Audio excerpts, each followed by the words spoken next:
Geography and You presents. Hello and welcome back to GNY Live podcast series Building Educated India, where we challenge conventional perspectives on education, policy, and society. I'm your host, Hiteshika, and in today's episode, we are diving into a crucial yet often overlooked pillar of learning, language. Today, I'm joined by my friend Swan from Manipur, who is going to speak in an indigenous language, Paite. Bangziaka ipaw dana paw ihya. Pawin bangchi a ingay tuadan ihotang le ihi na hon bol kha ahya. Ahi na paw tellowin siamsin na ahi theidiam. Hiay dot na te NEP 2020 nwaya paw tuam zadding 3 language formula chi ahong ki hon chiang in hong poimo diakhi. Why do we speak the way we do? How does language shape our thoughts, our communities, and our very identity? Can education exist independently of the language it is taught in? These questions gain even more relevance as we unpack the 3 language formula introduced under National Education Policy 2020. In a country as linguistically diverse as India, where over 19,500 languages and dialects are spoken, this policy has sparked debates on accessibility, cultural preservation, and national integration. To explore these questions, we are joined by our discussant, Dr. Sulagna Chattopadhyay, Editor-in-Chief, Geography and You, who will guide this discussion. We have with us Professor Anvita Abbi, an eminent linguist and scholar of India's indigenous languages. Professor Abbi's groundbreaking work in preserving endangered languages has been instrumental in safeguarding India's linguistic heritage. She was honored with Padma Shri in 2013 for her lifetime contribution to documenting Indian languages. Let's explore the complexities of multilingual education and examine what the 3 language formula means for India's future. Dr. Chattopadhyay, the floor is yours. Thank you, Hiteshika, and welcome, Professor Abbi. It's really an honor to have you with us today. Thank you for inviting me, and I'm very happy to join you in this conversation. Great. Now, we are in this discussion where language seems to be a very, very important component of the way we live, the way we connect, the way we, everything, the way we think, actually. But recently, lot of controversy about it, especially with the 3 language formula coming in, the NEP 2020 being rolled out, all of that. But my first query, Professor, tell us, is it, what is so wrong with everybody speaking the same language? Isn't it better because we can communicate better, we can speak with each other all the time. You understand me, I understand you. And, there is no barrier. So why should it be such an issue of, why should people protest? I think it's excellent that, we know how to do this. It's a myth to think that we can all speak in one language. We never did, ever. Even the Indus Valley civilization and beyond that region, we were always plurilingual, multilingual also. There were languages from the Dravidian families. There were languages from the Austroasiatic language family. There were languages from the Indo-Aryan or Indo-European languages.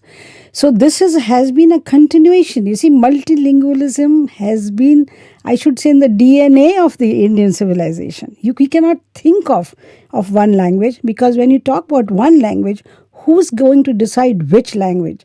Are you willing to speak, all of you, in Khasi? If not Khasi, then why not Bhojpuri? If not Bhojpuri, then why not in any other language from the Northeast again, which has the largest number of languages represented in India? So that is, if you allow me to say the word ridiculous, that is a ridiculous proposition. We have to be multilingual, but what languages to choose in the education system has to be decided and implemented very carefully. We cannot have one language policy for the entire country. It has to vary from region to region. And of course, One language can be the interlinking language, whether for educated people and for the masses, but you have to teach people, the children, in the language that they comprehend the best when he comes to or she comes to school. Right, Professor. But just when you say that which language should it be, where do the play of numbers come in? In the sense, is if there is a larger number of people speaking a certain close by, a near lingual connection to a certain language, should that be the connecting language? What, in your view, what qualifies as a qualified? Yes, see, I cannot propose one language for any kind of purpose. You see, the one language means domination of one particular community and advantaging those who know it and disadvantaging large number of people who don't. And we have a large number of people living in the remote areas, in villages, in the the areas which are not very much touched by you and I regularly. So we have to take into account all these factors, and the question of the NEP is to educate. It's an education policy. But the problem in this education policy is that they have not really explicated how it will be implemented.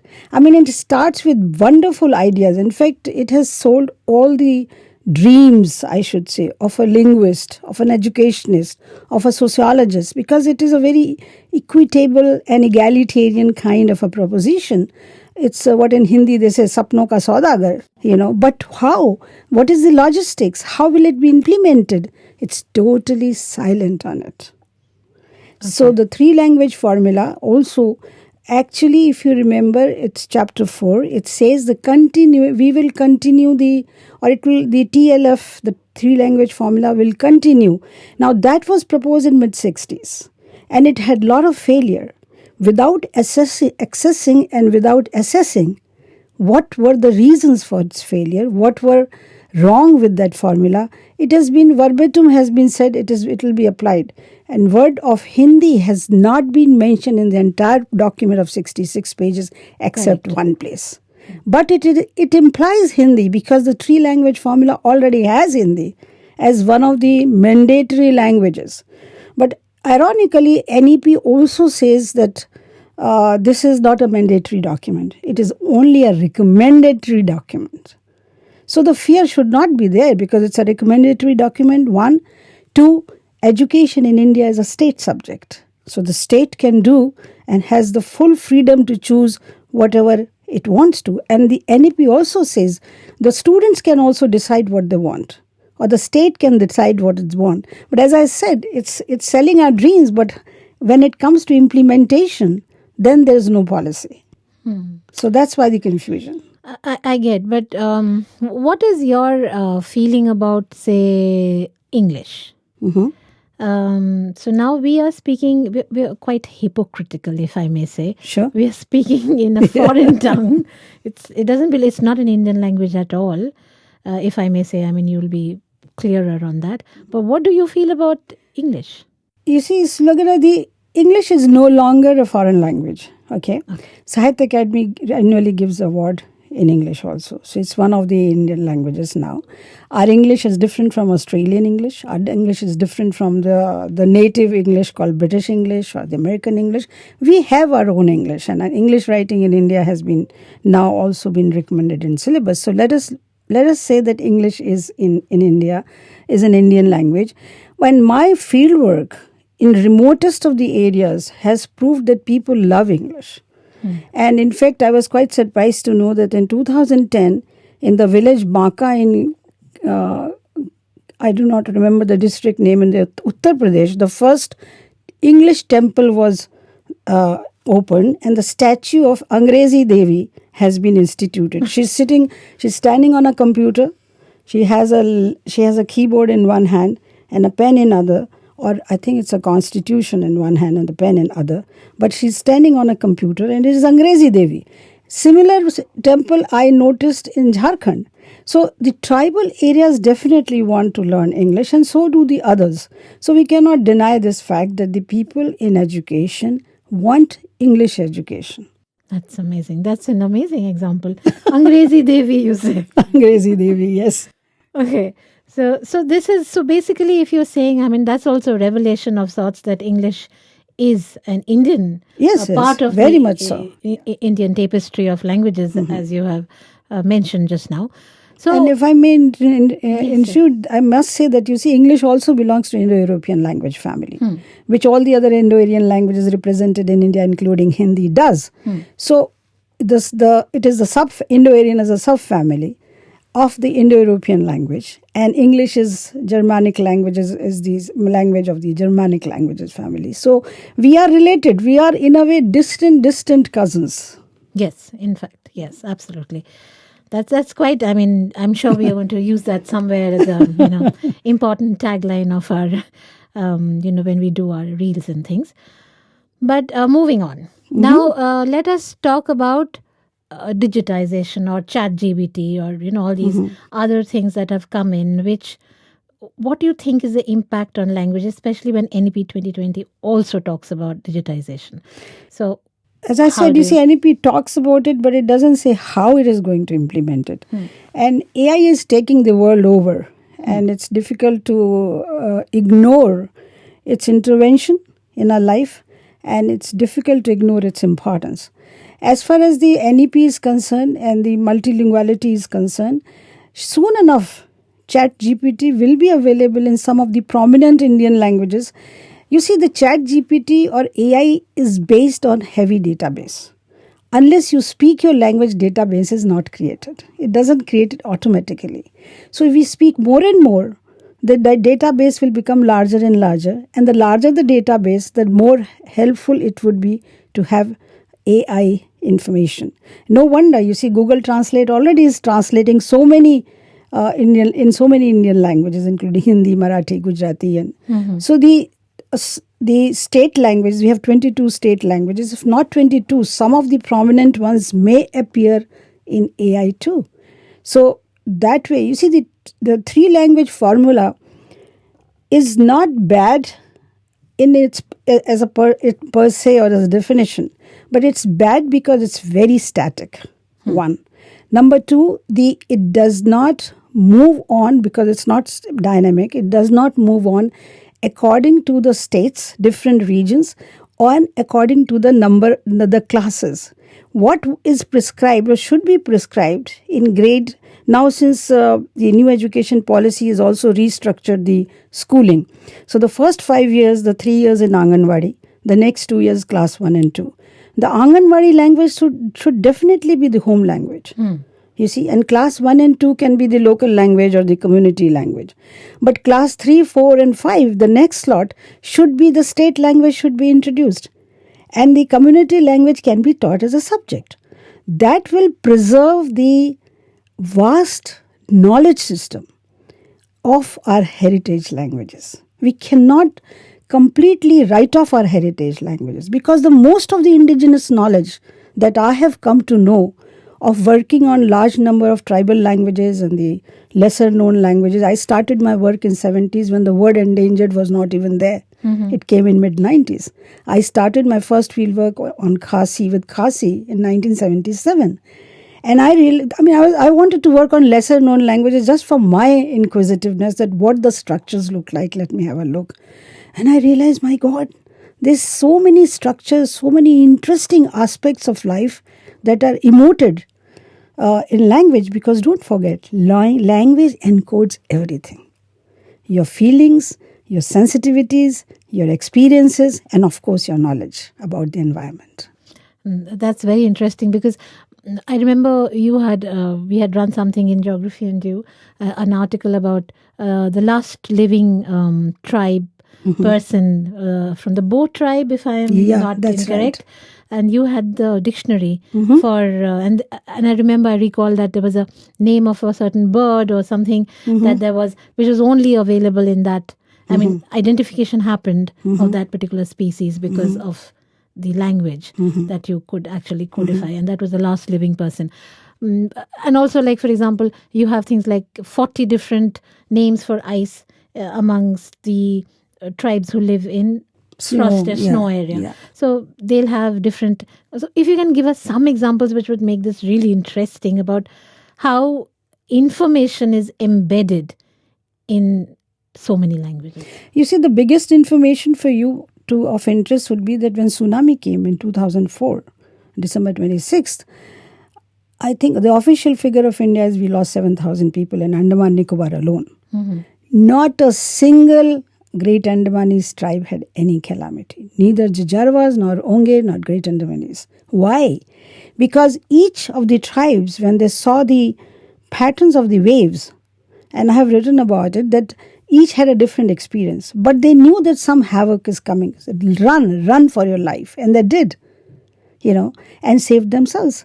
Now, this indigenous knowledge, I call disaster management. This knowledge of disaster management should be taught in our schools so that we can protect ourselves in the next, whenever this kind of natural situation comes. In fact, Onge said Gyangbe because that means the land has become water. And it's very normal, they think. Every phase in the environment that we think is calamity or havoc, they don't have words like these. They think it's part of life. You should know how to combat with it. You should know how to face it. That's it. So Onges and Jarwas and Great Andamanese, all were safe, except people like us.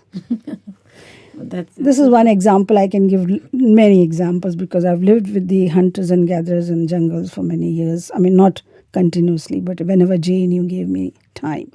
And I know they had 6 different words for forest openings, 6 different words for seashores. For me, seashore is a seashore.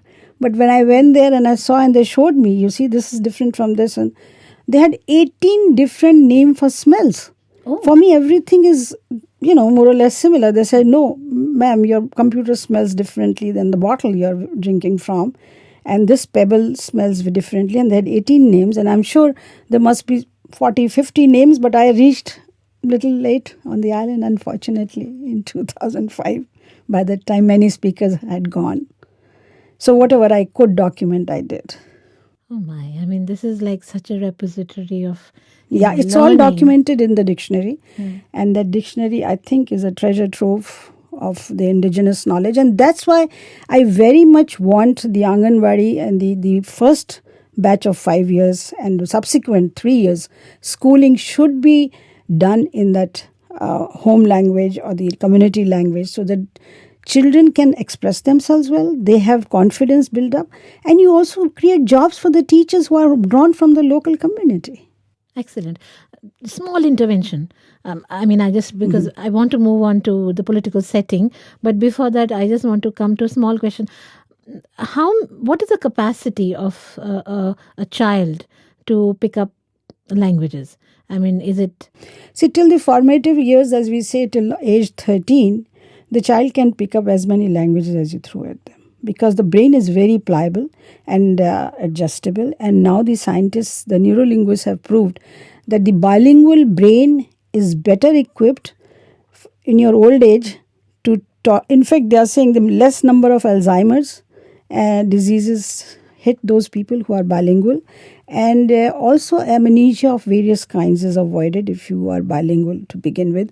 So the children are very receptive of receiving more than 2 languages, 3 languages till the age of 13. Not that there has been some study recently in Canada which says that even after 13 children can absorb. And when we talk about the 3-language formula or the language formula that I have proposed, multilingual education in phases, MLEP, I had proposed that the languages should be introduced by and by without burdening a child. And that way, the child can learn several languages, including a classical language, which need not be Sanskrit. It can be any other classical language or in foreign language in class 9th when the child is, of course, about 15 or 16.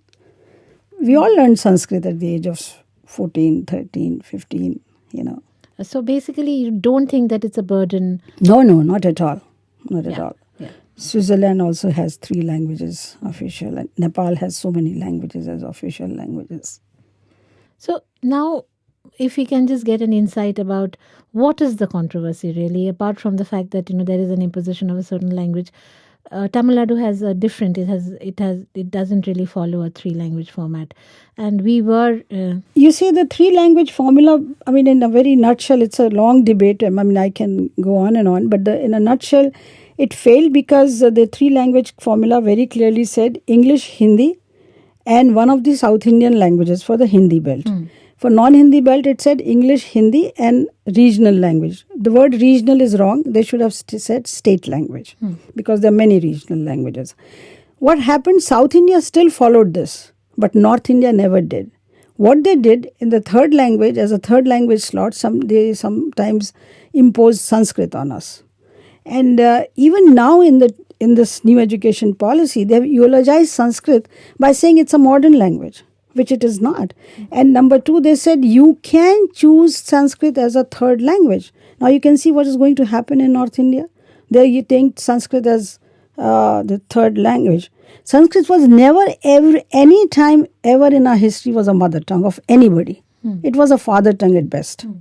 And the women were not allowed to learn Sanskrit. So they were barred actually. And they all spoke Prakrit. Even Kalidas's Abhigyan Shakuntalam is full of it.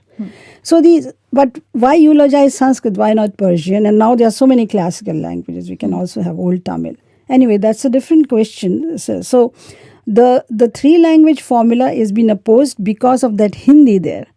That's what I'm saying. Without assessing its failure, causes of failure, it has just applied as it is. It should have been changed, Okay. So now, if you were to make this one difference to the NEP 2020, this one difference, because there are lots of things, what would your take be on the final words? I would say don't define languages, that it will be only these 3. They could be multiple, but those multiple languages will not be at one stage. You have to divide your classes. After all, there are 12 classes, right? From class 1 to class 12. And you have to divide them. And I have, as I said, I had proposed MLEP. So you have to take into cognizance the mother tongue to begin with, or let's say home language, because mother tongue, we have 1,369 mother tongues according to 2011 census. So of course we can't have that many in school. So home language, and then move on to the state language, and ultimately to English medium or Hindi medium or whatever the state wants. But it should be left to the state to decide.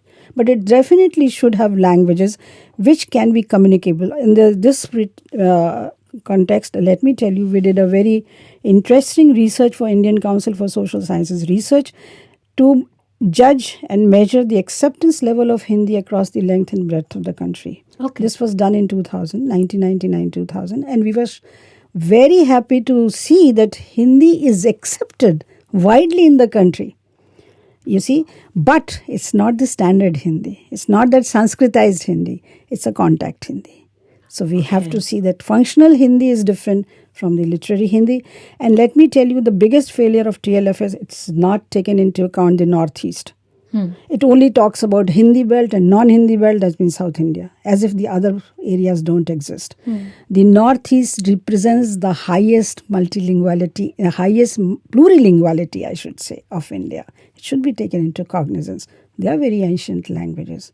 And they have wonderful structures, linguistically, semantically, socially. It's full of your environmental knowledge. Yeah, how would you get absolutely. them unless you learn them?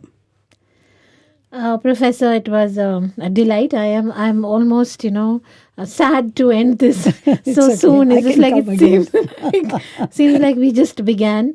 But thank you for your time, Professor, and we'll surely have you back. Thank you. Thanks for having me over. Thank you, Dr. Chattopadhyay, and a big thank you to our guest, Professor Anvita Abbi, for sharing her invaluable expertise with us today. Professor Abbi, it's been an absolute pleasure hearing your thoughts on the implications of 3-language formula. Ahon ngai khigi ge te ading in tuni ki haulim na man phale phatwam ding in kinep na to zoin om ma le mabana leng ipau teu ini tengzat na ban kya hilowa isyam sin na aleng kebit apoi mo dan thegi ge ding in ikingen he. To our listeners, we hope today's conversation has inspired you to reflect on the importance of linguistic diversity in education and the role of language policies in shaping a more inclusive future. Remember, Language is not just a tool for communication, it's a bridge to understanding and preserving our cultures. Until then, this is Geography and You. Follow us on Instagram, Spotify, and YouTube so you never miss an episode. A detailed blog of this podcast will be uploaded on www.geographyandU.com. This is your host Hiteshika signing off.